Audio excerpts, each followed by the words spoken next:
अस्सलाम वालेकुम क्लास 5। कैसे हैं आप सब? मैं उम्मीद करती हूँ कि आप सब खैरियत से होंगे। स्टूडेंट्स, आज हम करेंगे science chapter 9 heat light and sound, page number 82। Reading sound echoes. An echo is when the same sound is heard more than once.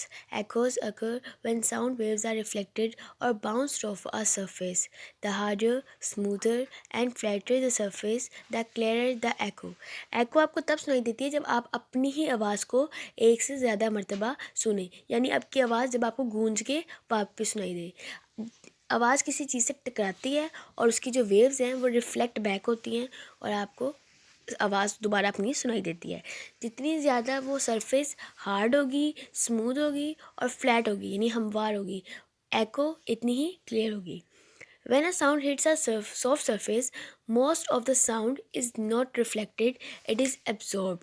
जब कोई साउंड किसी सॉफ्ट सरफेस से टकराती है, नरम सतह से, जैसे किसी फॉर्म से, इस तरह की चीज़ से, तो साउंड रिफ्लेक्ट नहीं होती बल्कि उसमें जज़ब हो जाती है।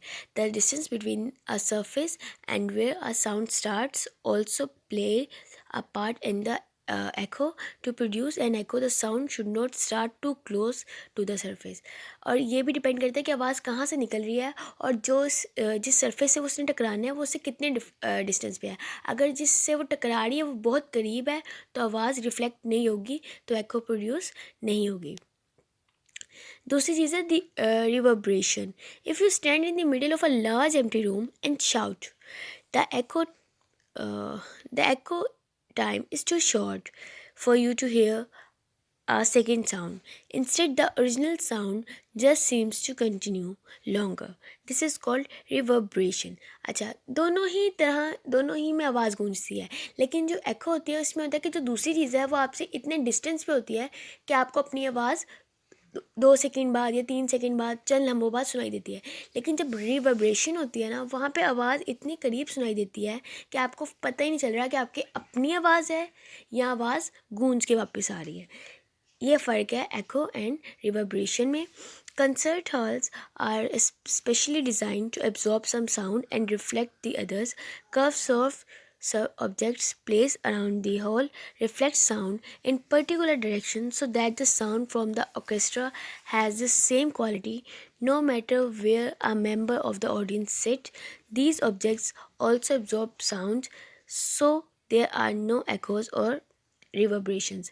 अब कॉन्सर्ट हॉल को ऐसे डिज़ाइन किया जाता है कि आवाज़ गूंजे, इसमें सारी आवाज़ जो होती है वो रिफ्लेक्ट बैक नहीं होती, क्योंकि अगर आपको आवाज़ एक ही आवाज़ दो तीन दफ़ा रिफ्लेक्ट होकर सुनाई देगी तो शायद कॉन्सर्ट हॉल में वो मज़ा नहीं आएगा। यानी अगर आप एक मूवी देखने जा रहे हैं या कोई सॉन्ग सुनने जा रहे हैं और एक दफ़ा सिंगर एक लिरिक्स बोलता है और आवाज़ की एको प्रोड्यूस होती है, तो यानी कि आपको वही साउंड जो है वो 2 से 3 मरतबा सुनाई देगी, तो ये पॉसिबल नहीं है। इसलिए कॉन्सर्ट हॉल्स को ऐसे डिज़ाइन किया जाता है कि वो आवाज़ को एब्जॉर्ब कर लेते हैं और रिफ्लेक्ट नहीं करते। और इसकी दीवारें ऐसी बनाई जाती है कि जो ऑडियंस है वो कहीं पे भी बैठा हो हॉल में तो उसे आवाज़ सेम ही सुनाई देगी। ये नहीं होगा कि आगे वाले को ज़्यादा सुनाई दे रही है, पीछे वाले को कम सुनाई दे रही है।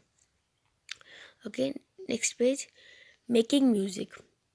Music is a collection of different sounds. However, they are not just any sound. If this were the case, a cow mooing and a ship baying would be considered to making music. Music is when something that vibrates causes something else to vibrate. This second object also amplifies the sound. अब music ये नहीं है, music collection है मुख्तलिफ sounds की, लेकिन ये खाली साउंड नहीं है, क्योंकि अगर खाली साउंड होता तो वो फॉर एग्जांपल काऊ मूवी, इनकी जो गाय की आवाज़ है, ये शिप की आवाज़ है, जो उनकी साउंड होती है वो भी म्यूज़िक होता। म्यूज़िक खाली साउंड नहीं है। म्यूज़िक से है कि जब आप कोई चीज़ वाइब्रेट हो और उसके वाइब्रेशन से कोई दूसरी चीज़ वाइब्रेट हो और